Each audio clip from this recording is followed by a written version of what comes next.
गोड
मला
शेवट तो भला माझा बहु गोड झाला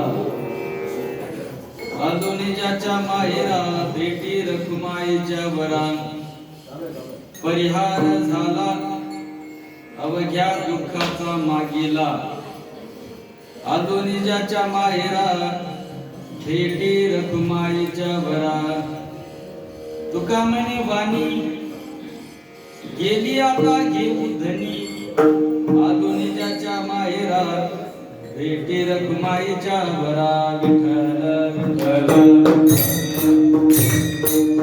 विठ्ठल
सरोजम सान्द्र नीलांबुदाभं जगननीत पाणी मंडन मंडनानं तरुण तुलसी माला गंधरम कंजनेत्रम सदय धवलासं विठ्ठलं चिंतया पांडुरंगा करो प्रभा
स्मरण होय सकळ विद्यांचे अधिकरण तेची वंदन श्री चरण श्री गुरूंचे नमस्कार आता ओम नमो ज्ञानेश्वराय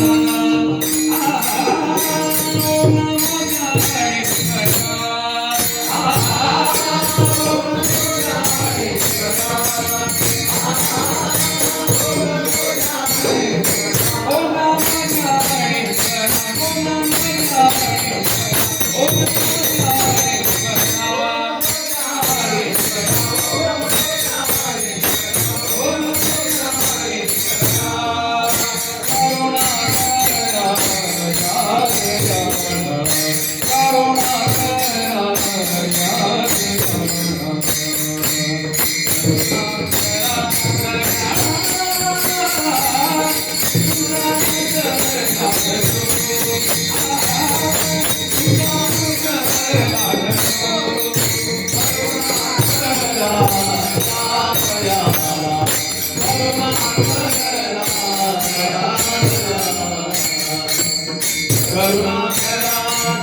काय माझी वाणी मानेला समतासी रंजव चित्तासी आपुलिया माझी वाणी तुझे वर्णी गुणना माईसे देई प्रेम काय कळा मस्तक हे पायावरी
शेवट तो भला माझा बहु गोड झाला आलो निजाच्या माहेरा भेटी रघुमाईच्या वरा प्राप्त स्त्री प्राप्त प्रसंगी अनंत कृपा उशी जागी कोटी ब्रह्मांड नायक जगत नियंता अकारण करुणा गुरुनालय भक्तवांच्या कल्पतरू भगवान श्री पंढरीश्वर परमात्म्याचे अत्यंत लढीवाळ महान भक्त संत श्रेष्ठ श्री देवदूत कुंभाराय यांचा जीवनामध्ये जन्माला आल्यापासून त्या अव्याहतपणे शेवटपर्यंत जी काही भक्ती केली आणि त्या भक्तीचं सफलत्व काय प्राप्त झालं ते या अभंगामध्ये प्रतिपादन करताय विठ्ठल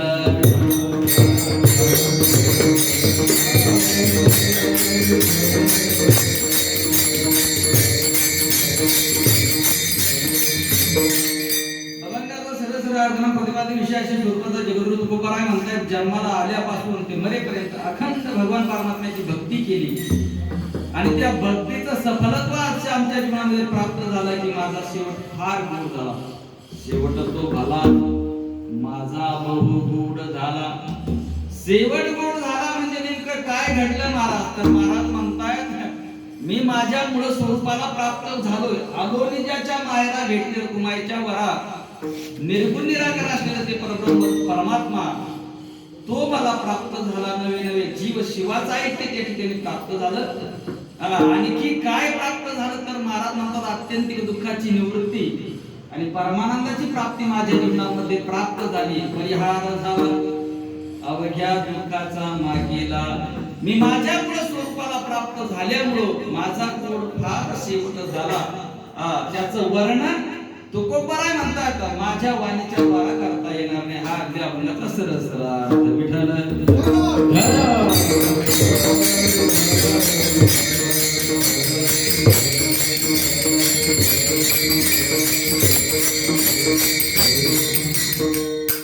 अभंगार बोलण्यापूर्वी थोडासा पर्याय देणं माझ्या दृष्टीने उचित आहे. आज या ठिकाणी मातोश्री वासंती परशुराम जाधव यांच्या या 12व्या निमित्त हे कीर्तन महोत्सव या ठिकाणी एक दिवसीय संपन्न होत आहे. आज आई साहेबांना जाऊन 12 दिवस झाले, बरोबर आहे. आणि त्या 12व्याच्या निमित्त आज ही कीर्तनरूपी सेवा संपन्न होत आहे. खऱ्या अर्थाने तसं पाहायला चिंतन करायला गेलं तर आई साहेबांच्या जीवनामधलं जीवन जर चिंतन करायचं झालं तर अव्याहतपणे जी काही भक्ती केली, सेवा केली आणि त्या सेवेचा परिणाम आज आपल्याला खऱ्या अर्थाने या ठिकाणी दिसून येतोय की कुठल्याही प्रकारचं नियोजन करायचं म्हटलं तर फार सायास लागतात. परंतु आई साहेबांनी एवढं कार्य केलं, एवढं पुण्य संचय त्यांच्या जीवनामध्ये आहे की महाराष्ट्रातले दिग्गज मंडळी या ठिकाणी उपस्थित आहेत. बरं का, फार मोठे मोठे कीर्तनकार आज आई साहेबांच्या गायनाचार्य या ठिकाणी आज उपस्थित आहेत. विठ्ठल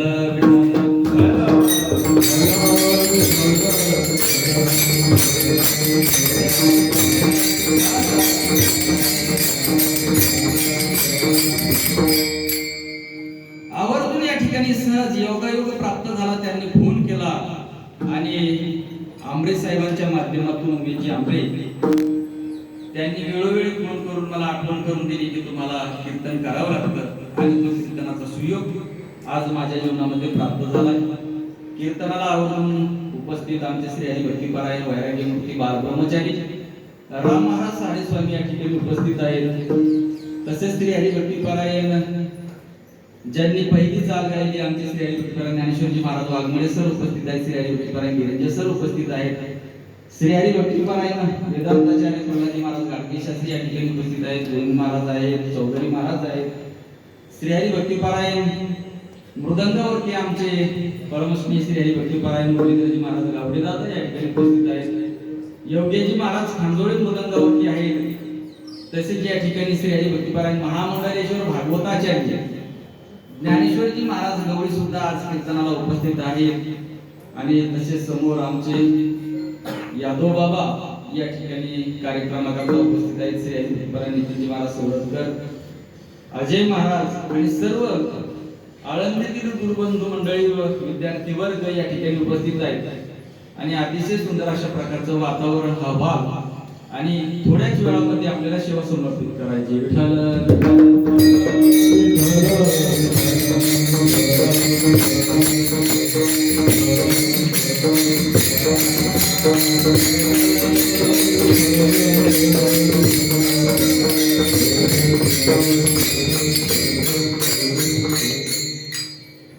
अतिशय अशा प्रकारचं राजाराम भाऊ असतील, काशीनाथ भाऊ जाधव यांच्या जीवनामध्ये आईने संस्कार केले आणि त्या संस्काराचा परिणाम आज या ठिकाणी आपल्याला पाहायला मिळतो. कारण आपुल्या हिता जो असे जागता धन्य माता पिता तयाची आहे. कुळी कन्या पुत्र होती जे सात्विक तयाचा हरित वाटे देवा. शास्त्रकार वर्णन करतात सुषुलो मातृ पुण्येन पितृ पुण्येन चतुरता दातृत्व वंश पुण्येन आत्म पुण्येन सौभाग्यता. सुषुलो मातृ पुण्येन सुशील मुलं जन्माला आल्याच्या नंतर समजावं आईचे पुण्य आहे. सुषुलो मातृ पुण्येन पितृ पुण्येन चतुरता. चतुर मुलं जन्माला आल्याच्या नंतर समजावं वडिलांचं पुण्य आहे. सुषुलो मातृ पुण्येन पितृ पुण्येन चतुरता. दातृत्व वंश पुण्येन दानशूर मुलं जन्माला आले तर समजावं वंशाचं पुण्य आहे. आणि भाग्यवान मुलं जन्माला आल्याच्या नंतर समजायचं त्याचं स्वतःच पुण्य आहे. अशा प्रकारचं चिंतन शास्त्रकार वर्णन करत आहे. विठ्ठल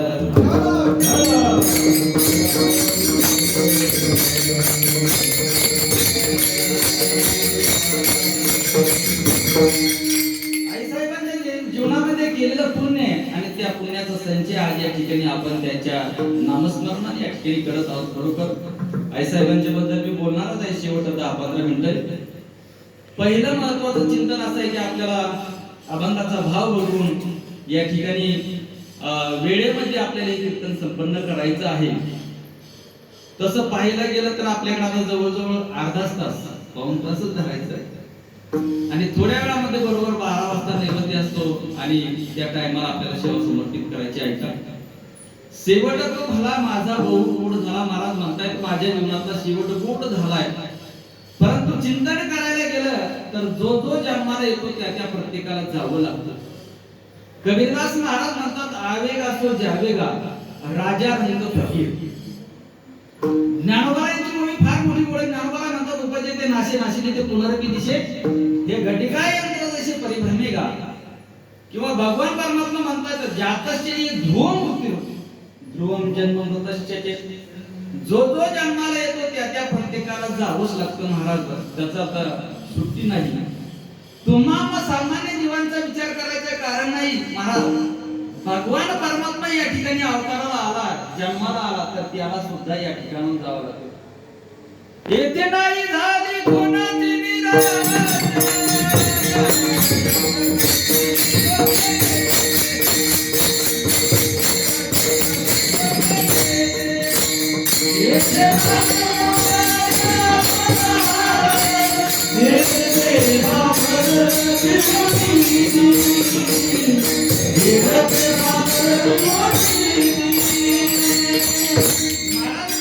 येथे नाही उर्व आले अवतार विरते पामर जीव किती. अवतारात का थांबू शकले नाही तर तुम्हा जीवाचा विचार करायला काही कारणच नाही. ऐका प्रत्येक मनुष्याला या ठिकाणी जावं लागतं आणि जाण्याकरताच या ठिकाणी जन्माला आलेला असतो. हा प्रवास आहे जीवन आहे आणि जीवनामध्ये महाराज गाडी पकडली तर कुठेतरी उतरावं लागतं. तसं आहे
महाराज म्हणतात क्षणामध्ये विलंब न लावता महाराज शिरीत जाईल. परंतु ऐका इथे आल्यानंतर प्रत्येकाला जावं लागतं.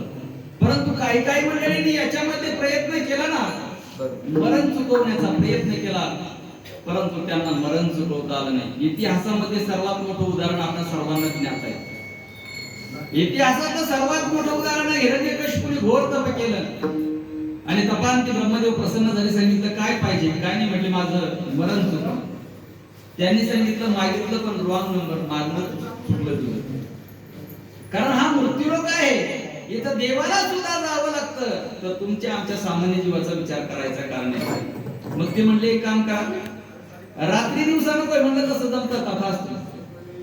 शस्त्राने अस्त्र नको म्हणले तथास्तु. खाली नको वर नको तथास्तु. आत नको बाहेर नको तथास्तु. माणसाकडून नको जनाकडून नको तथास्तु. हा मागत गेला आणि ब्रह्मदेव तथास्तु म्हणत गेले. याचा असा कुठे निश्चय झाला, आता मला मरण येत नाही, मी अजरामर झालो. मग त्याने त्याच्या संविधानात डायरेक्ट कायदाच केला, देवाचं नाव घ्यायचं नाही, घ्यायचं त्याला जिवंत राहू द्यायचं नाही. आता आपण कधी कधी विनोदानं बोलतो, त्याच्या मनाने जर विचार केला तर आता सध्याचे पुढारी फार बघायचं आहे की नाही. स्वतः नका का परमार्थ करेल पण आपल्याला करू देतात ते काय कुठं आहे. समजा त्यांनी जर बंदच केलं आपलं तर आपल्याला कीर्तन करता येईल. आता लॉकडाऊन पडण्याची शक्यता आहे बरोबर. जर त्यांनी ठरवलं तर महाराज कार्यक्रम करता येत नाही. त्यांनी कायदा केला होता, देवाचं नाव घ्यायचं नाही, घे त्याला जिवंत राहू द्यायचं नाही. महाराज आयुष्य जर पाहिलं त्याच्या जीवनामध्ये तर 1,60,30,10,700 वर्ष 9 महिने एवढं आयुष्य, एवढं तप असताना सुद्धा भगवान परमात्म्याने त्याच्याकरता नशा अवतार धारण केला. आणि रात्रीच्या वेळी सायंकाळच्या वेळी पकडल्याच्या नंतर त्याला मांडीवरती घेतला. तो म्हणला रात्र नको, दिवसा नको. संध्याकाळच्या वेळेला धड रात्रही म्हणता येत नाही, दिवसही म्हणता येत नाही. बोल म्हणले रात्र आहे का, नाही म्हणजे दिवसही नाही. तो म्हणला आत नको, बाहेर नको. उमऱ्यावरती घेतला होता. उमरा ही अशी जागा आहे त्याला आतही म्हणता येत नाही, बाहेरही म्हणता येत नाही. एखादं जर उमऱ्यावर उभा राहिला तर शहाणे माणसं म्हणतात अरे आत येणे तर बाहेर व्हायच नाही. उमरा ही जागाच अशी आहे की त्याला बाहेरही म्हणता येत नाही, आतही म्हणता येत नाही. बोल आत आहे का बाहेर आहे का, म्हटले नाही. तो म्हणला शस्त्रात नको, अस्त्रात नको. त्याला ते नख दाखवले तर शस्त्रही म्हणता येत नाही, अस्त्रही म्हणता येत नाही. का तर कापलं तर काहीच होत नाही आणि कापल्यानंतर पुन्हा वाटतात. म्हणजे सजीवही म्हणता येत नाही, निर्जीवही म्हणता येत नाही. महाराज त्याला धरला सायंकाळच्या वेळेला आणि उदरामध्ये नख उतरून त्याचं उदर फाडलं. मला तुम्हाला काय सांगायचं, हिरण्यकशिपूने मरण चुकवण्याचा प्रयत्न केला पण त्याला मरण चुकवता आलेलं नाही. म्हणजे या ठिकाणी जन्माला आला त्या प्रत्येकाला जावंच लागतं. एकच खेदाची गोष्ट आहे की प्रत्येक मनुष्य आपल्या मरणाला विसरतो. ही फार मोठी अभिषेका तो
महाराज म्हणतायत काळ त्याचं चिंतन करतोय.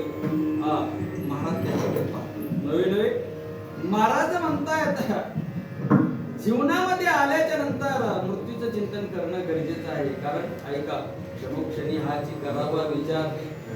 घडी घडी काळ वाटायची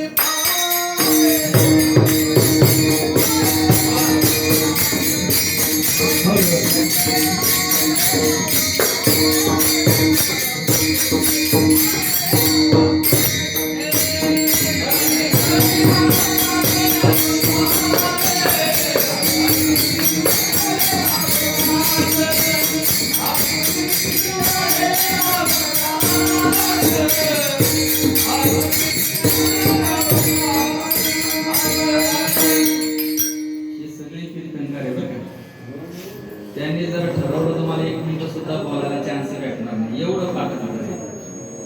आईचं भाग्य भाग्य आहे की महामंडलेश्वर आणि विशेष म्हणजे स्वामी बघ का माग प्रमाण देताना विचार करून स्वामी असल्यामुळे काय चिंता करायची गरज नाही, कारण घडी घडी काळ वाटे याची पाहिजे अजून किती आहे अवकाश. महाराज म्हणतात सारखी काळ वाट पाहतोय परंतु ऐकत खेदाची बाब आहे की प्रत्येक मनुष्य आपल्या मरणाला विसरलेले फार मोठं खेद आहे. महाभारताने यक्षराजाने धर्माला विचारलेली प्रश्नावली फार मोठी गोड आहे. यक्षराजा धर्माला विचारतो सांग धर्मा किंमतचर्या जगातलं एक नंबरचं आश्चर्य काय. राजा धर्माने उत्तर देत असताना सांगितलंय की काळ सर्व जगाचा आनंद करतो, माणसं रोज एकमेकाला भातानी पाहतायत तरी मला म्हणायचे असं आत्मजागृती कोणाच्या वृत्तीमध्ये होत नाही फार मोठं खेदाची बाब आहे, फार मोठा आश्चर्य. आपल्या मराठीमध्ये म्हण आहे पुढच्याच बोट ठेचलंय की मागच्यानी बेसावत चालायचं. बरोबर आहे का? नाही नाही, पुढच्याच बोट ठेचलंय की मागच्यानी सावध चालायचं. इसापने तिथलं उदाहरण आहे कोला गाढव आणि तिघांनी शिकार केली वाघ. कोला गाढव आणि वाघ तिघांनी शिकार केली. सांबर मारलं, एक मारलेलं सांबर झाड झाडाखाली आणून ठेवलं. दुपारची वेळ झाली, जेवणाचा समय झालेला आहे आणि झाल्याच्या नंतर वाघाने सांगितलं गाढवाला, गाढवा अरे दुपारची जेवणाची वेळ झालेली, समान वाटेकर आपण आपला आपला आपला वाटा उचलायचा आणि जेवायला सुरुवात करायची. महाराज गाढवाला तरी काय हो, समान वाटेकर म्हणल्यानंतर त्यांनी सारखी वाटणी केली आणि वाघोबाला म्हटले वाघोबा घ्या आपापलं वाटा आणि करा जेवायला सुरुवात. आता आपापला वाटा घ्या म्हटल्याच्या नंतर महाराज त्या ठिकाणी वाघाने समान वाटणी पाहिली आणि वाघाने समान वाटणी पाहिल्याच्या नंतर वाघाला भयंकर राग आला. रागाच्या भरामध्ये म्हटले गाढवा तुला काय अक्कल आहे का मूर्खा, माझ्या बरोबर वाटा घेतोस. रागाच्या भरामध्ये त्याने गाढवाचं नरड धरलं, गाढव खाल्ला चालत, गाढव गेलं. गाढव मेल्याच्या नंतर थोड्या वेळात पुन्हा सांगितलं कोले भाऊ अहो म्हटले ते पुन्हा एकत्र करा आणि एकत्र केल्याच्या नंतर विठ्ठल विठ्ठल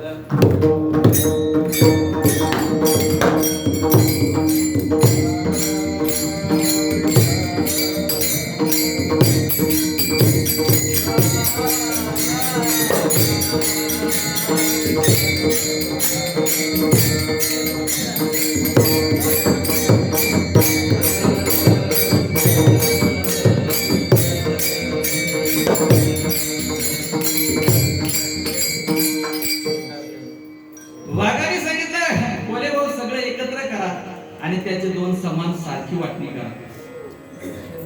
आता समान वाटणी करा म्हटल्यानंतर कोल्याने काय केलं आपल्याला मूठभरच घेतलं. बाकी सगळं वाघा पुढे सरकवलं. बाकी सगळं वाघा पुढे सरकवल्याच्या नंतर वाघ म्हणला कोले भाऊ तुला मूठभरच घेतलं, बाकी सगळं माझ्या पुढे समान वाटणी का नाही केली. कोल्याने जे उत्तर दिलं ते फार मोठं पुढे मार्मिक ऐकून ठेवा. कोला म्हणला समान वाटणी करून मारायला मी काय गाढव आहे का. गाढवाचं मरण बघितलं की कोला जसा सावध झाला तसं तुमच्या आमच्या जीवनामध्ये का होऊ नये. ज्ञानोबाला म्हणतात दरदूर साप गिळजशी वाघ किती माझी आहे बेटाळी जिभा तैसा प्राणिया कोणी लोभा वाढविती तृष्णा. ज्ञानोबाला म्हणतात पाण्यामध्ये सापाने बेडूक इतकं गिळलं फक्त तोंडच बाहेर शिल्लक आहे तरी सुद्धा आपल्या जिभेने बारीक बारीक मासे गिळतोय. काय गिळतोय, मला सापाने गिळलं याच्या ठिकाणी त्याला स्मरण नाही म्हणून तो बारीक बारीक मासे गिळतोय. तसं तुम्हा जीवरूपी बेडका आहे काल तुम्ही सापाने कोणाला 40% गिळले.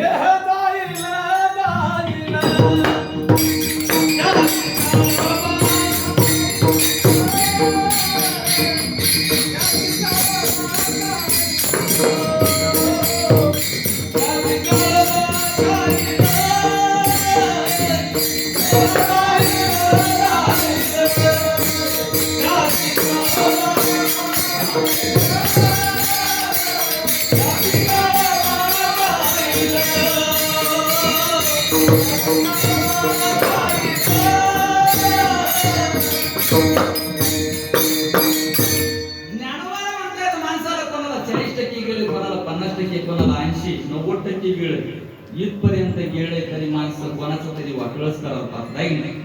तैसा प्राणिया कोणी लोभा वाढविती तृष्णा ऐका.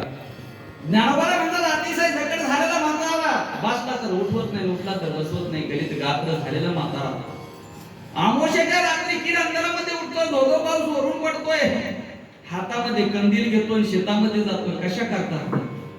बांधावरचे दगड इकडून तिकडे सरकवतात. अरे बाबा करतो कोणा करतात? ज्ञानोबा म्हणतात तैसा प्राणी या कवलेलो बा वाढवती कृष्णा. त्याच्या ठिकाणी स्मरण नाही की मला जायचं आहे. म्हणजे काळ सर्व जगाचं हनन करतोय. माणसं रोज एकमेकाला मरताना पाहतायत तरी मला मारायचं असं आत्मजागृती कोणाच्या वृत्तीमध्ये होत नाही. ही फार मोठी खेदाची बाब आहे का? ज्या मरणाला आपण विसरलोय त्या मरणाच्या खातेदार आपल्याला विसरलेला नाही. एवढं तुम्ही विसरू नका. घडी घडी काळ वाटयाची पाहिजे आजोनी किती आहे अवकाश. महाराज म्हणतात काळ सर्व सारखी वाट पाहतो तुझी. ऐका, आणि या काळाचं गणित आहे बघा. त्याचं गणित पूर्ण झालं की तो कोणाची वाट पाहत नाही. काळाला विचारी हाट घाट, काळाला विचारी अवस्था पहाट. काळ विचार करीत नाही. हाट म्हणजे बाजार. हा बाजारामध्ये आहे का सगळा किराणा मटेरियल घरी पोहोचू द्यावा का? असं काही नाही. बाजारामध्ये गेला, वांगे घेत होता, म्हणले काय किलो? 50 रुपये. मोजा 5 किलो. वांगे मोजले, याच्या पुढे तो पिशवी केली. तो वांगे घेत होता, हे वांगे टाकत होता. तेवढ्या ताटात आला आणि मामा बरोबर बाजारात. वांगे तिकडच, मामा तिकडे. काळाला विचारी हाट, काळाला विचारी घाट. काळ विचार करीत नाही याची गाडी घाटात आहे का, दरीले खोले का, इकून जर खाली गेला तर वर काढणं मुश्किल होईल का? नाही. काळाला विचारी घाट, काळाला विचारी अवस्था. काळ विचार करीत नाही. आमोशाची रात्र आहे का, एकादशी पाहून उठलो का? काळाला विचारी अवस्था. आणि काळाला विचारी पहाट. काळ विचार करीत नाही. पहाटेची 3 वाजलेले आहे का, पाहुणे फार लांब आहे का, यांना वेळ होईल का? नको मला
व्यासासारख्या महामतीला या कालचक्रामध्ये इंटरफेअर करता आला नाही. ऐका, कोण होते व्यास?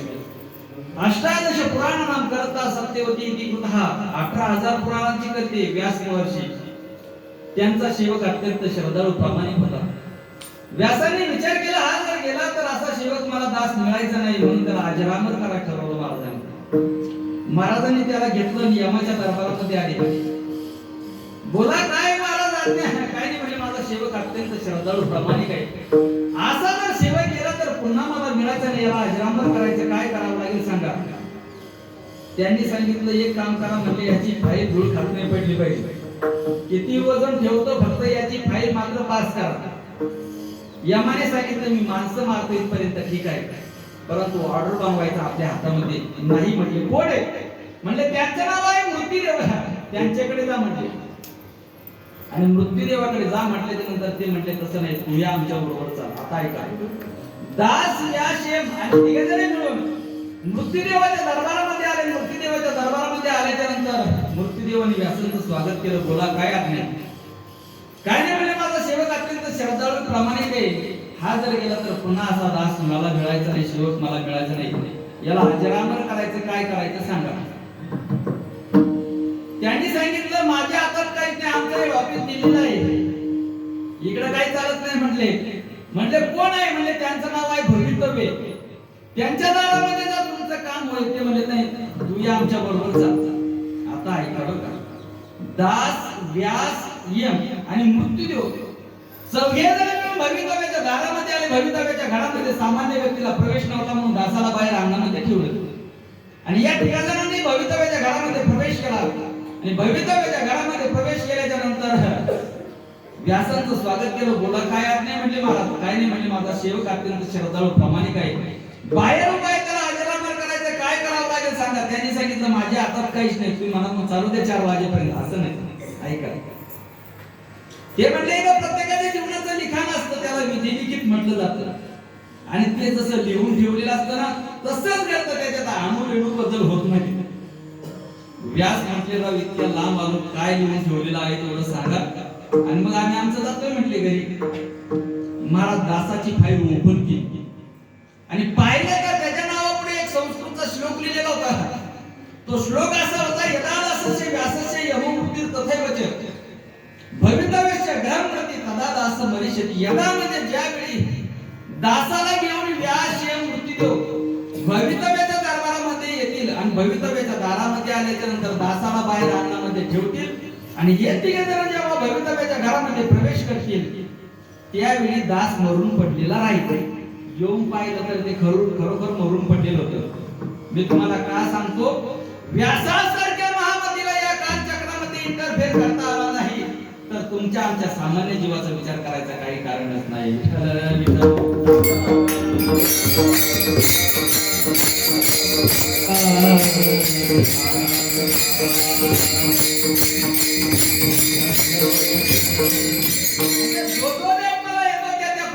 जावं लागतं. ज्ञानोबांची ओळी फार गोड आहे. ज्ञानोबा म्हणतात, देहाच्या गावाल्या जन्म मृत्यूच्या सोहळ्या ना म्हणून धनंजया जिया परी.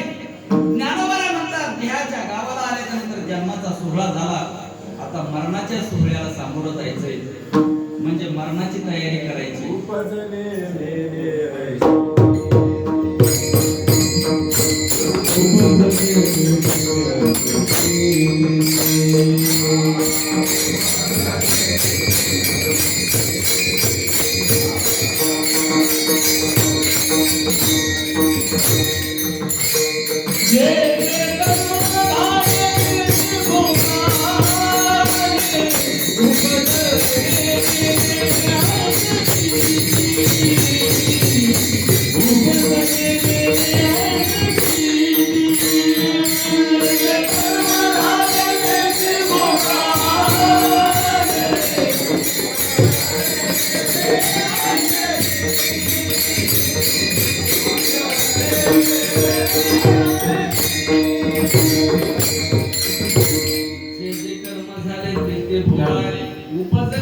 आहे म्हणजे जन्माला आल्यानंतर त्या प्रत्येकाला जावं लागतं. ऐका बरं का, जन्माचा सोहळा झाला, मरणाच्या सोहळ्याला सामोरं जायचं आपल्याला.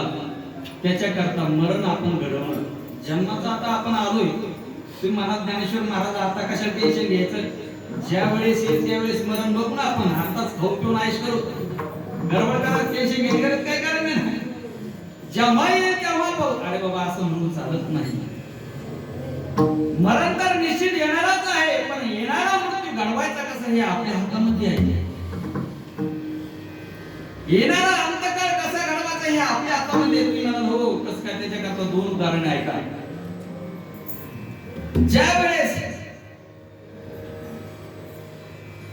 प्रभू रामचंद्र आणि आईसाहेब नाशिकला पंचवटीमध्ये राहत असताना झोपडी बांधून त्यावेळेस रावणाच्या लक्षात आलंय आणि लक्षात आल्याच्या नंतर रावणाने सांगितलंय, मामा आपल्याला सीता पळवायची.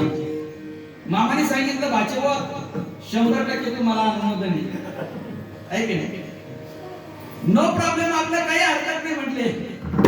मामाने सांगितलंय, भाचेवा असं बाहेरून पाठिंबा देऊन चालणार नाही, तुम्हाला सक्रिय व्हावं लागेल, मंत्रिमंडळामध्ये यावं लागेल, काय करावं लागेल, तुम्हाला हरण व्हावं लागेल आणि सीतेसमोरून पळावं लागेल.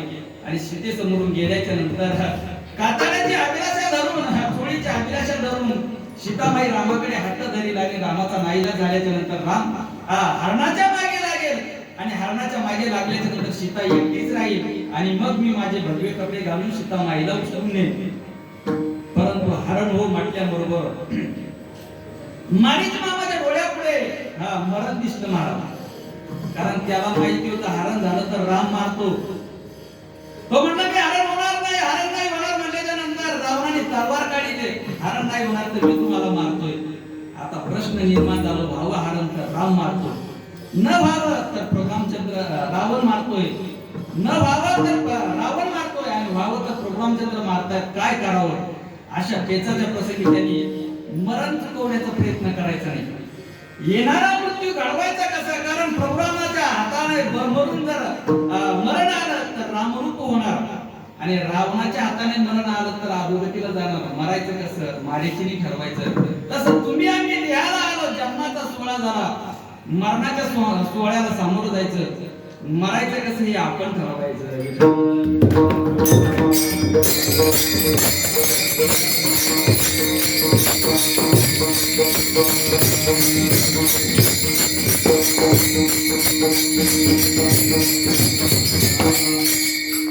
दुसरं उदाहरण आपल्या समोर सांगतायत महाराज. ज्या वेळेस कोणाला सर करण्याकरता तानाजी मालुसरे त्यांची मावळी जेव्हा उदय खानास लढत असताना त्या नरवीरेश्वराची लहान मुलांनी महाराजाचा असून शारदा धारातीर्थी पडला, आणि धारातीर्थी पडल्याच्या नंतर एकच आशा उरली. सगळे मावळे महाराज दोऱ्याच्या कडेकडे पळायला लागले. एकच आशा उरली की ज्या दोराला धरून वरती आलोय त्या दोराला धरून पटकन खाली होतो. सगळे मावळे पळायला लागल्याच्या नंतर शेलार मामाने आवाज दिला, अरे काय भेडासारखे पळताय? ज्या दोराच्या अपेक्षेने तुम्ही कड्याकडे पळताय, वरती आल्याच्या नंतर तो दोर मी माझ्या हाताने कापून टाकलाय. आता जर मरायचं असेल तर दरीत पडून मारा, नाही तर मागे फिरून युद्ध करून मारा. मरण निश्चित आहे. मागे फिरून पाहतो तर उदय खान राहू देत नाही, आणि दरीत जरी उडी टाकली तरी मारतायत. मग मरायचं कसं? मावळ्यांनी ठरवायचंय. कारण दरीमध्ये पडला तर महाराज अधोगतीला जातोय, आणि मागे करून युद्ध करून मारतोय तर वीर गतीला शूर गतीला प्राप्त होतोय. मरायचं कसं? मावळ्यांनी ठरवायचं. तसं देहात आल्याच्या नंतर जन्माचा सोहळा झाला, मृत्यूच्या सोहळ्याला सामोरं जायचं. मरायचं कसं हे आपण ठरवायचं. विठ्ठल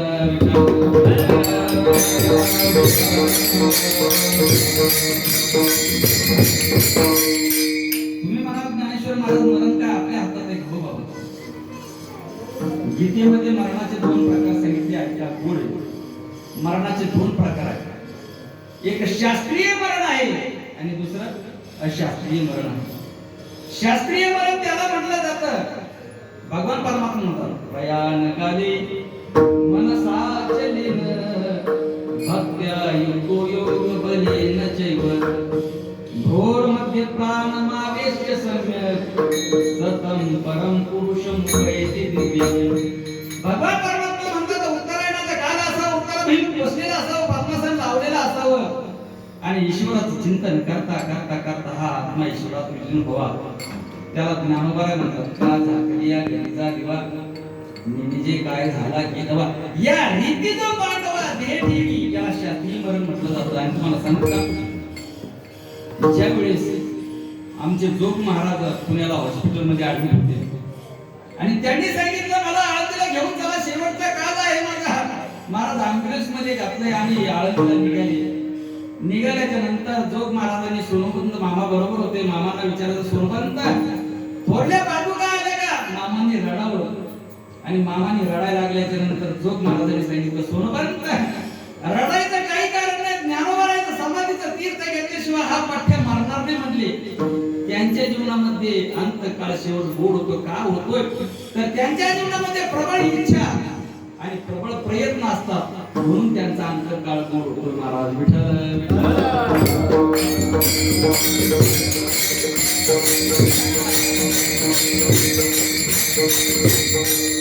नाहीतर काय काय कीर्तनामध्ये ऐकतात, मोक्ष देऊन उदार काशी होय कीर परिवेचने लागे शरीर दिले गावी. एकाने ऐकलं काशीला गेल्यानंतर मोक्ष प्राप्त होतोय, तिथं देह ठेवल्यावर. कीर्तनामध्ये ऐकलं गेलं मरायला काशीला. काशीला मरायला गेल्याच्या नंतर महाराज एक नाही दोन नाही 12 वर्ष राहिलं मरण येईना. इथे 8 दिवस भाकर खायचं, तिथं 2-2 4-4 2-2 टाइम खायचा. सुदृढ झाला, सफरचंदासारखे कान झाले, त्याला मरण येत नाही. त्याचा एकुलता एक मुलगा अचानक कॅन्सर झाला आणि मरणाच्या थारोळ्यामध्ये मुलगा पडलेला आहे. मुलाने बापाला फोन केला, आलो 12 वर्ष झाले तुम्ही काशीला मरायला गेला, तुम्हाला मरण येत नाही. एक काम करा, रात्रीचा वेळ काढा, सुखदुःखाच्या गप्पा मारू, तुम्हाला वाटतं तर परत जा म्हटले काशीला. त्यांनी विचार केला 12 वर्ष झाले आपल्याला मरण येत नाही. महाराज आल्यानंतर रात्रीच्या सुखदुःखाच्या गप्पा गोष्टी झाल्या आणि सकाळी उठायच्या आधीच अटॅक आला आणि गेले. मरायला म्हणून काशीला गेले, पुन्हा घरी येऊनच मेले. का झाला असं तर त्यांच्या जीवनामध्ये प्रबळ इच्छा आणि प्रबळ प्रयत्न नव्हते, म्हणून त्यांना पुन्हा घरी येऊनच मरावं लागलं. म्हणून आपलाही शेवट गोड व्हावा असं जर वाटत असेल तर महाराज म्हणतात आपण एक प्रबळ इच्छा आणि प्रबळ प्रयत्न त्या ठिकाणी केली पाहिजे. याच्याही पुढे तुम्हाला सांगतोय, आपला वेदांत सांगतो, आपलं शास्त्र सांगतं, माणूस जगला कसा याच्याही पेक्षा तो मेला कसा याला महत्व बरं का. तो जगला कसा तो याला महत्व, तो मेला कसा. कारण अंत्यमती सहा गती बघशास्त्री, अंत्यची या मती साचपण पुढले गती, या लागी श्रीकृष्ण चित्ती आवडा विस्मरावा. आपला जर अंतकाळ गोड व्हावा असं वाटत असेल तर काय केलं पाहिजे, तर महाराज म्हणतात त्याच्याकरता नामस्मरण केलं पाहिजे. राम राम दोन्ही अक्षर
राम राम दोन्ही अक्षरे सुलभाचे रामकृष्ण नामे हे दोन्ही साजिरे आपल्याला साधन सांगितलंय. या भगवान परमात्म्याची भक्ती केल्याच्या नंतर आपला शेवट गोड होतो. म्हणून अंत्यमती सहा गती, शेवटच्या काळामध्ये आपल्या अंतःकरणवरची स्थिती कशी, अंतकालेचे महावीर स्मरण कलियुग, शेवटच्या काळाला जर आपली इच्छा देवाच्या नामस्मरणामध्ये असेल तर पुढची गती प्राप्त होते बरं काय का. जर आपण फोटोग्राफरच्या समोर गेला कधी फोटो काढायला, तर आपली पोच जशी असेल फोटो निघणार तसा, बरोबर आहे की नाही. एक जण फोटो काढायला गेल्याच्या नंतर फोटोग्राफरने सांगितलं इकडे बघा, इकडे पहा म्हणल्याच्या नंतर जरा मान तिरकी होती, म्हणजे जरा सरळ करा, तुम्ही सरळ करा म्हणल्याच्या नंतर त्या पुन्हा पाहिल्याच्या नंतर ते बटन दाबणार, त्यावेळेस सांगितलं जरा स्माईल प्लीज, स्माईल द्यायला गेल्यानंतर त्यांनी सांगितलं 1 2 3 म्हणून बटन दाबणार, त्यावेळेस त्याच्या नाकावर बसली माशी. ते माशी उडवायला गेलं आणि बटन दाबलं, सांगितलं 4 दिवसांनी फोटो घेऊन जा. फोटो घेऊन जा म्हणल्यानंतर 4 दिवसांनी गेले फोटो घ्यायला, तर महाराज वाकडे तिकडे फोटो, त्यांनी सांगितलं फोटो घे, कॅमेऱ्यावर दगड घाल आणि रॉकेट टाकून पेटत शेकत बस म्हटले. एवढे वाकडे तिकडे फोटो काढत असतात काय.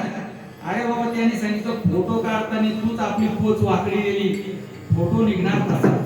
तसं मरणाच्या वेळी आपल्या अंतःकरणाची वृत्ती जशी असेल, मरणोत्तर गती तशी प्राप्त होती. म्हणून जडभरत राजा हरणी गारवा गेला, गाला तू घातला वासनी, आपली इच्छा आकांक्षा जशी असेल तशी गती प्राप्त होते. म्हणून मरणाच्या वेळी भगवान परमात्म्याची भक्ती केली, नामस्मरण केलं की आपला शेवट गोड होते. महाराज म्हणून प्रथम चरणामध्ये शेवट तो भला, शेवट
शेवट काय गोड झाला तर मी अव्याहतपणे जन्माला आल्यापासून भगवान परमात्म्याची भक्ती केली आणि त्या भक्तीचं सफलत्व असं झालं की माझा शेवट गोड झाला. ऐका, शेवट तो भला माझा बहु गोड झाला. या ठिकाणी आज जे आईचं 12व्या निमित्त हे कीर्तन महोत्सव आहे. महाराज आईने जन्माला आल्यापासून तर अव्याहतपणे खडतर तपश्चर्या केली.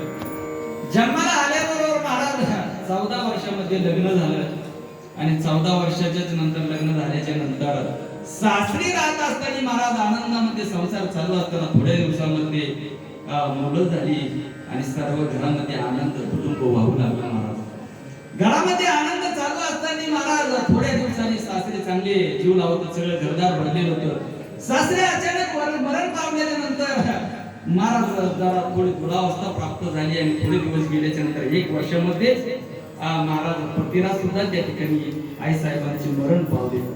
महाराज दुःखाचे डोंगर एकावरती एक कोसळायला लागले आणि पतिराज गेल्याच्या नंतर घराची कळा थोडस महाराज विस्कळीत झाली. घरचे दारचे सर्व त्रास द्यायला लागले. आई साहेबांनी जमिनीने याच्या त्याच्या त्रास होत असताना आई साहेबांनी आपली मुलं घेतली आणि आपल्या मुंबईला महाराज बहिणीकडे गेले आणि बहिणीकडे तिथे गेल्याच्या नंतर बहिणीने महाराज आसरा दिला आणि त्या ठिकाणी दोन्ही मुलांना घेऊन त्या ठिकाणी सांभाळण्याचा प्रयत्न केला. शिक्षण दिलं, शिक्षण देऊन संस्कार दिले महाराज आणि त्या ठिकाणी लहानचं मोठं करून महाराज मुलं सुसंस्कारित बनवले महाराज त्या आईने. कारण संसाराची जबाबदारी काय असते महाराज.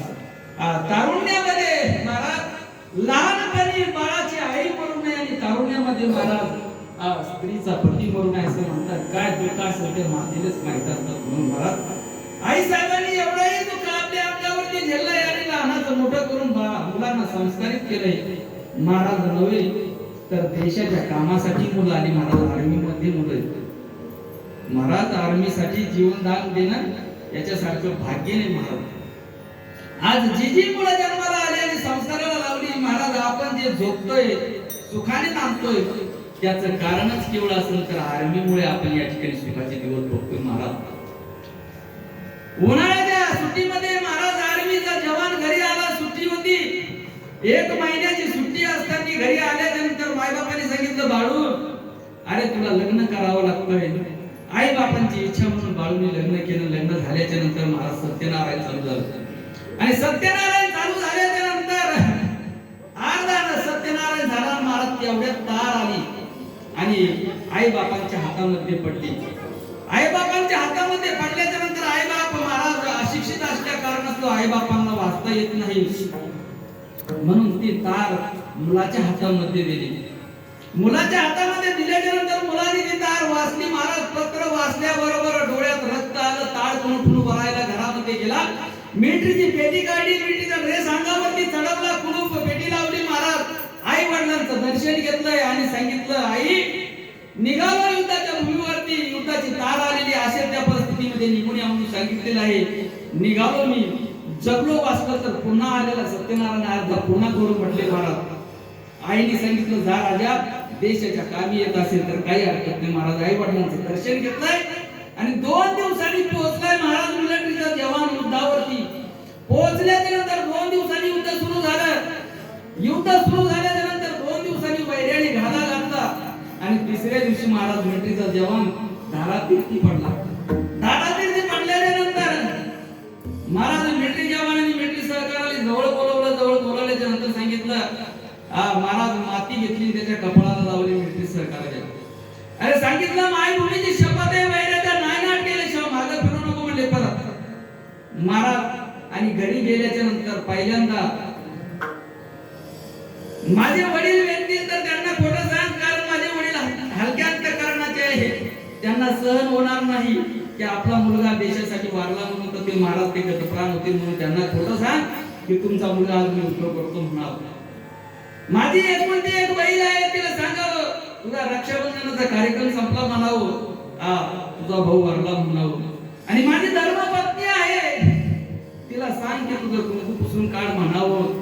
आणि माझी आई मात्र तिला खरं सांग, कारण तिने सांगितलं होतं की राजा, अरे देशाच्या कामाला देशाच्या उपयोगी येत असेल तर असे हजारो जन्म जरी गेले तरी काही हरकत नाही. माझ्या आईला मात्र खरं सांग तिला गौरव होईल. म्हणून महाराज अशी आई ज्या मुलाला जन्म देते खऱ्या अर्थाने ती गायीची कुश पवित्र आहे महाराज. आणि लेकराचे हित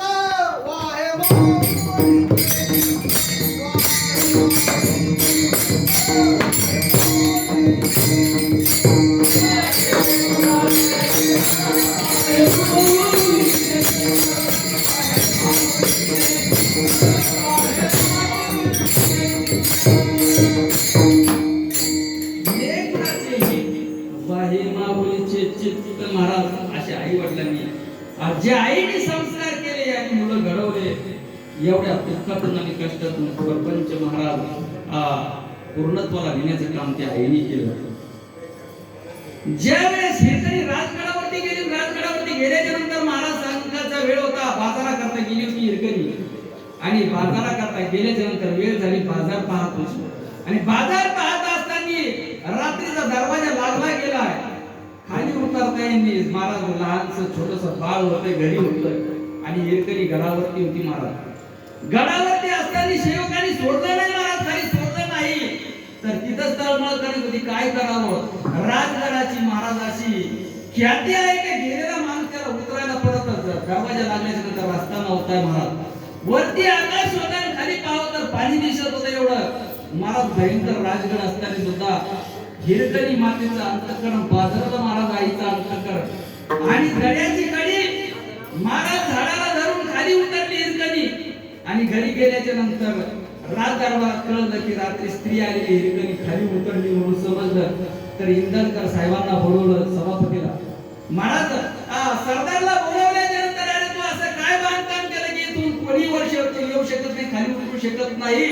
हिरकणी खाली उतरली कस काय असं विचारल्याच्या नंतर इंधनकरांनी जे उत्तर दिलं त्याने सांगितलं या राजगडावरून खाली उतरण्याची ताकद फक्त एकाच आई ती म्हणजे महाराष्ट्रातली आई हे करू शकते आणि ती आपल्या बाळाकरता खाली उतरू शकते. महाराज आपल्या बाळाच्या इच्छेने ती खाली उतरली म्हणजे बाळाची ओढ होती. म्हणून ही महाराष्ट्रातली माता अशी आहे महाराज सक्षम की ती आपल्या मुलांना संस्कार देऊ शकते. म्हणून आज या ठिकाणी वासंती आईने जे संस्कार आपल्या मुलावरती केले खऱ्या अर्थाने आज त्याच पुण्याचा संजय म्हणून या ठिकाणी आज कीर्तन महोत्सव आणि दिग्गज महाराज महाराष्ट्रातील महाराज सहज आमच्या पठारे मामांना भेट झाली. त्यांनी सांगितलं की तुम्ही आवर्जून त्या ठिकाणी आंबे साहेबांनी सांगितलं की तुम्ही कार्यक्रमाला जा आणि सगळे महाराष्ट्रातील गुरुजन मंडळी या ठिकाणी उपस्थित आहेत. बरोबर परम भाग्याचा योग आहे आईच्या जीवनामध्ये.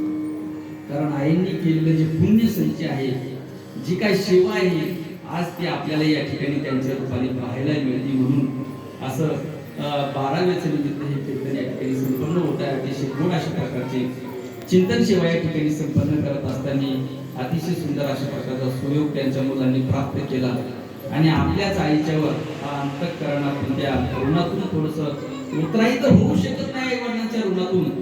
कारण शास्त्र वर्णन करतात नाही काही करता नका करू.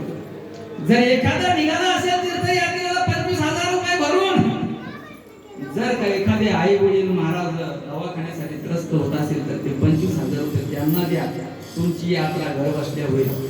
नाही जाता कोणाची सेवा करतात आई वडिलांची सेवा करा. सगळे तीर्थ तुमच्या चरणाजवळ येतील. सगळे तीर्थाची यात्रे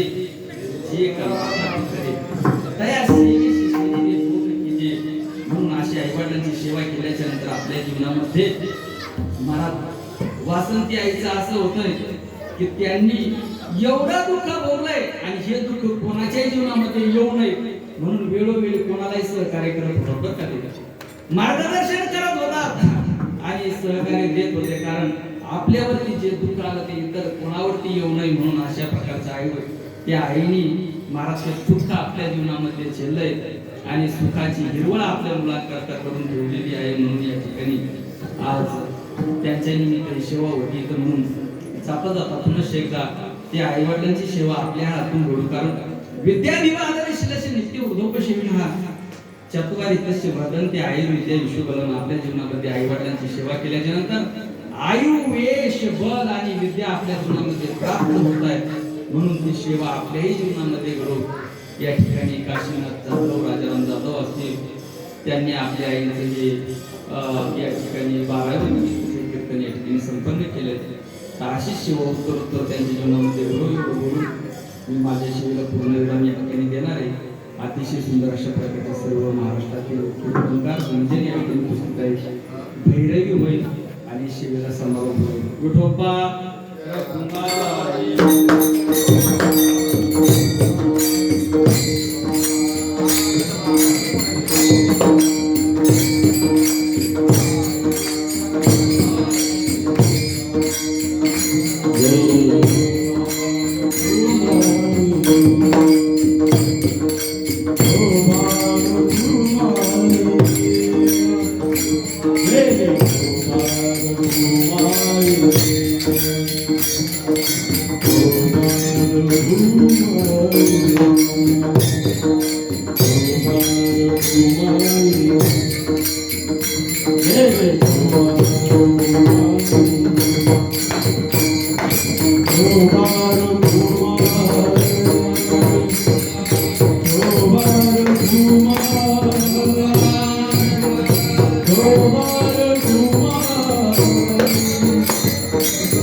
शेवट तो भाला माझा भाऊ गोड झाला. दोन्ही ज्याच्या माहेरा भेटी रघुनाईच्या प्रमाणात माता जन्माला.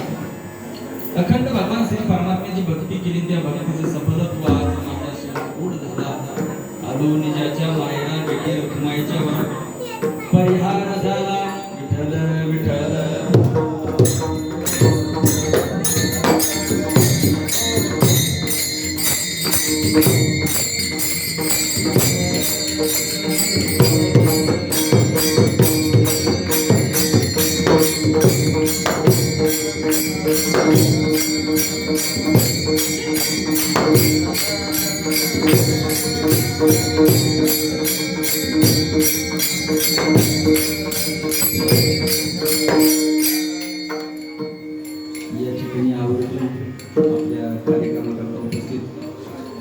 उद्योगपती काळूराम शेठ आठवडे मामा या ठिकाणी उपस्थित आहेत. तसेच आमचे दत्ताभाऊ गुरुडे तेही सुद्धा उपस्थित आहेत. तदनंतर आमचे कृष्णाभाऊ तेही उपस्थित आहेत. आज ज्यांच्या माध्यमातून ही कीर्तनाची सेवा आई साहेब प्राप्त झाली ते पठारे मामा आमचे आंबरे साहेब, त्यांच्या माध्यमातून. तसेच माने महाराजांनी आवर्जून फोन केला की तुम्ही तिथं संपर्क करा मामांना, आंबे साहेबांना, आणि तुमची इच्छा पूर्ण होणार.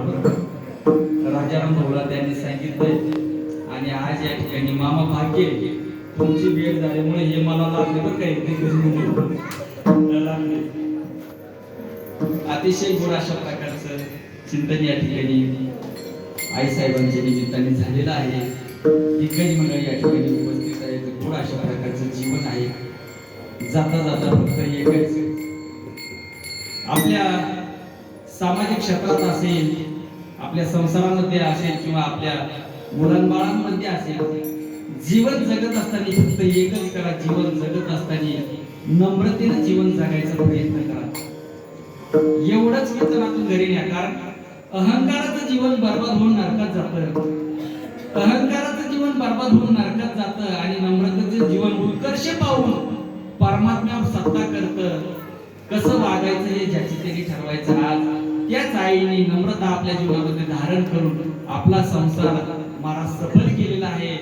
आणि कसल्याही प्रकारची साथ नसताना आज मुलं मिलिटरीमध्ये साहेब त्या ठिकाणी प्राप्त केलेले आहे. ते देशाची सेवा करतायत. गौरवाची गोष्ट आहे. म्हणून अशी सेवा वेळोवेळी घडो. या ठिकाणी सर्व दिग्गज मंडळी उपस्थित आहेत. शेवटची भैरवी होईल आणि सेवा समाप्त होईल. ज्ञानेश्वर